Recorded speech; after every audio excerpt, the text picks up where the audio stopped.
We've got this week's top 10 fantasy baseball ads coming up next on Beat the Odds. Don't go anywhere. Hello, sports fans. Welcome back to another episode of Beat the Odds. We're going to take a look at the top 10 baseball ads here for week 9 in the fantasy baseball season. If you like this type of content, be sure to like the video, subscribe to the channel, and ring that notification bell so that way you'll be notified whenever we drop an episode. We do have a subscriber giveaway. It ends tonight, so if you find the video on the YouTube channel, make sure to leave a comment in there so that way you can qualify for this giveaway. Now, before we get started, we do have a shout out that we want to give here. The shout out is to Uncle Ted. He wants to talk about Mickey Moniak, and you know, we did feature him on our deep dive here earlier in the week. Certainly worthy of a talk now. He's hitting at the top of that lineup in Los Angeles, and being in the top of that lineup in front of guys like Trout and Ohtani deserves some respect on fantasy squad. So if you see him up there, he's definitely worth a look. I would pick him up to try him out. As long as he stays in that position, he is going to be roster worthy. All right, let's jump into our top 10 here. We're going to start at number 10, Taj Bradley, 54% owned here. Pitched 4 innings with 7 strikeouts, 9 ERA, 2.25 whip. Those aren't great numbers, of course, so we got to take the good with the bad with Taj. Ks are a priority in fantasy baseball, and Taj's 93% K rate and 94% walk rate, that should grab your attention. He obviously still needs to find his way. He doesn't have a really long leash yet in Tampa Bay. He doesn't really go deep into games, but once the training wheels come off, he has the potential to be a top 30 starting pitcher.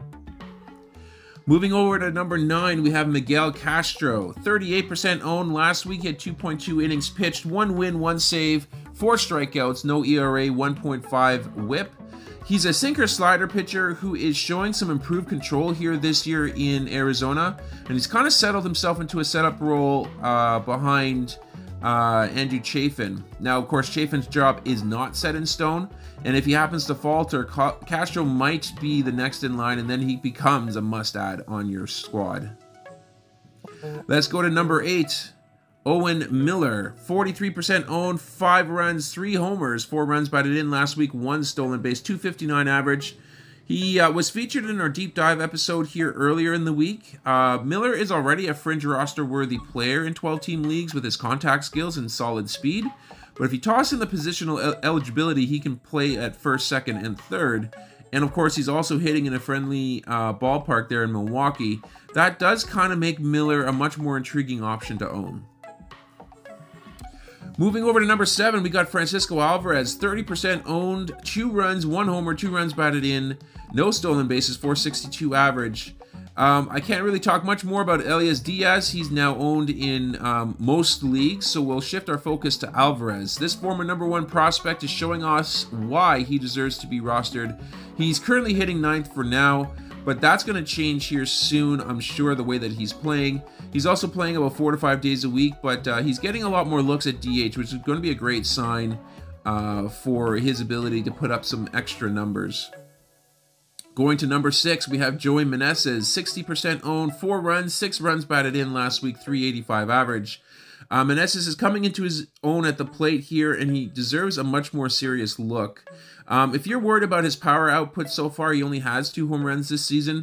Just keep in mind that he still has very good exit velocities and hard hit percentages. He's just not really barreling balls at this point.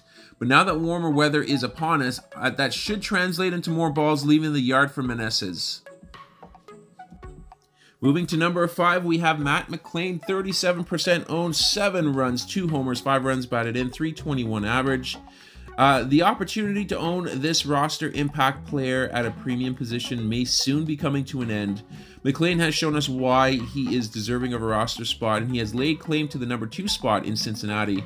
And he's also flashing the skills so far in the majors that led to his promotion in the first place. This speed will translate into stolen bases. I would say I would expect double-digit stolen bases here by the end of the season.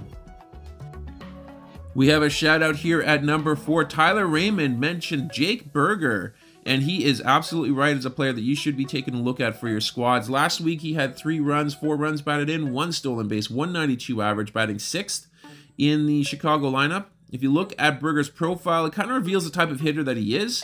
He's near the top of the league in exit velocities and hard hit percentage and barrels, but he's also bottom in the league in strikeout rate and walks rate. He's really an all or nothing type of hitter. Now, one thing of note there, that 73% sprint speed is quite a bit of a surprise here for Jake Berger. He's a bit of a bigger guy. You wouldn't really pit him to steal a whole bunch of bases, but we'll see how that kind of pans out over the course of the season.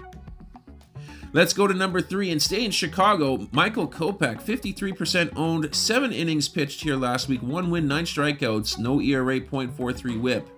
His last 2 starts, 15 innings pitched, 2 wins, 19 strikeouts, 3 hits. Let's let that sink in a little bit. His career has been turbulent to say the least, but his stuff is absolutely legit. He's got a high 90s fastball, he's got a great curve, and those type of pitchers really deserve your attention on fantasy squads. Moving over to number 2, we have Michael Conforto, 52% owned, 7 runs last week, 3 homers, 7 runs batted in, 1 stolen base, .375 average, batting cleanup in San Francisco. He's possibly the hottest hitter in baseball right now. And of course, when he's on, he has fringe all-star talent. He's only 30, so he's certainly not over the hill by any means. So it's quite conceivable that the current hot streak that he is on is sustainable. I wouldn't hesitate to give him a shot on your squad if you need an outfielder.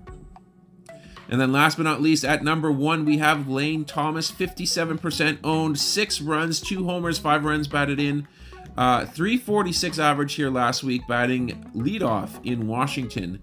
This Washington lineup is really starting to put up some crooked numbers here in the month of May, and of course Lane Thomas is the catalyst to that lineup.